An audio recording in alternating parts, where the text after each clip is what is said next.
Roald Dahl's Charlie and the Chocolate Factory, Chapter 7, Charlie's Birthday. "Happy birthday!" cried the four old grandparents as Charlie came into their room early the next morning. Charlie smiled nervously and sat down on the edge of the bed. He was holding his present, his only present, very carefully in his two hands. "Wonka's Whipple Scrumptious Fudge Mellow Delight," it said on the wrapper. The four old people, two at either end of the bed, propped themselves up on their pillows and stared with anxious eyes at the bar of chocolate in Charlie's hands. Mr. and Mrs. Bucket came in and stood at the foot of the bed, watching Charlie. The room became silent. Everyone was waiting now for Charlie to start opening his present. Charlie looked down at the bar of chocolate. He ran his fingers slowly back and forth along the length of it, stroking it lovingly, and the shiny paper wrapper made little sharp crackly noises in the quiet room. Then Mrs. Bucket said gently, "You mustn't be too disappointed, my darling, if you don't find what you're looking for underneath that wrapper. You really can't expect to be as lucky as all that." "She's quite right," Mr. Bucket said. Charlie didn't say anything.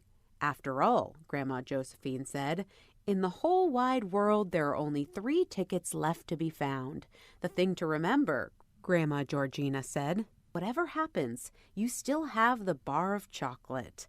"Wonka's Whipple Scrumptious Fudge Mellow Delight," cried Grandpa George. "It's the best of them all. You'll just love it." "Yes," Charlie whispered, "I know."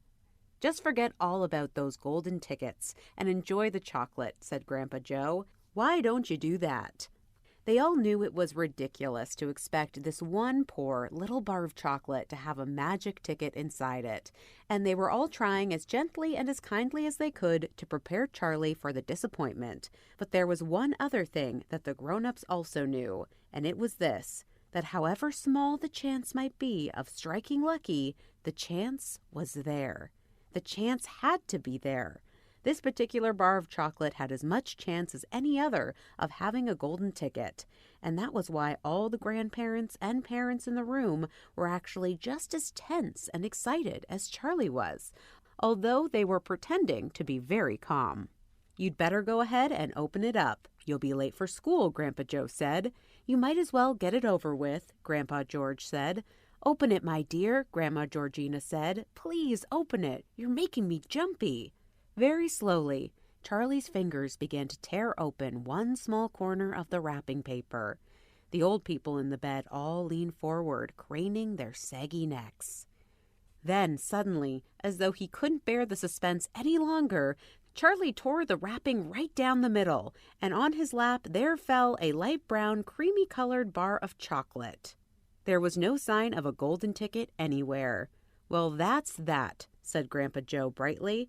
"It's just what we expected." Charlie looked up.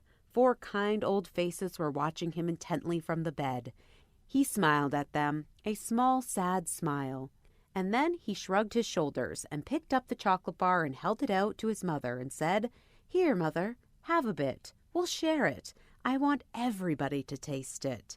"Certainly not," his mother said, and the others all cried, "No, no, we wouldn't dream of it. It's all yours." "Please," begged Charlie, turning around and offering it to Grandpa Joe. But neither he nor anyone else would take even a tiny bit. "It's time to go to school, my darling," Mrs. Bucket said, putting an arm around Charlie's skinny shoulders. "Come on, or you'll be late."